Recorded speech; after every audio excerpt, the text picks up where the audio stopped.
if an organization is truly excellent because of the team that's in the organization and all the different roles, um, if you're going to rely on these people going forward, you need to make sure that there's a certain degree of transparency, maybe a transparency that you hadn't considered before, right? On one hand. On the other hand, it's a question of saying, okay, what's the communication plan?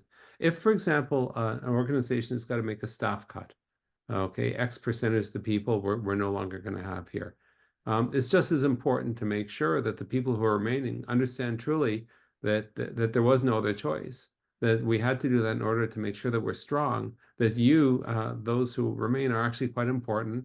And I would say that, going back to your first question, one of the things that sometimes is the worst when it comes to the impact on employees is when it's one of these little dribbling cuts where you don't know every week something else is going to happen, and when that happens week after week or month after month, it's better to take your medicine, deal with it, and then move on from there, right? And I think that's one of the most important things with respect to the communication strategy.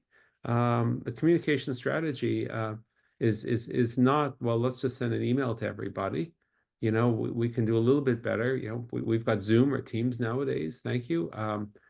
We can actually meet with people in person if you're a hybrid organization.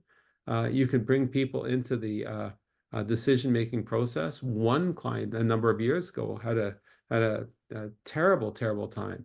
And it was a question of saying, okay, we got to get rid of 10% of everybody here. And this was very, very painful. And so they brought a group of managers together, and rather than saying, okay, 1 out of 10, we got to get rid of, the question was put, and somebody asked the question, well, what if we all agreed to take a temporary 10% pay cut, and perhaps we get something else in exchange? Okay. And everybody actually really liked that idea. So they put it to the greater team, and as a result of that, guess what? Everybody felt that they had skin in the game.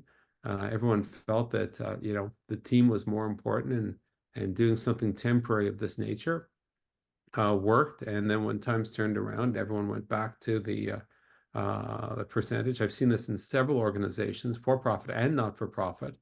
Okay, but most people, when it's that kind of thing, want to be part of the conversation as opposed to having it foisted upon them. Of course, every organization is different, but that's something that certainly can be helpful.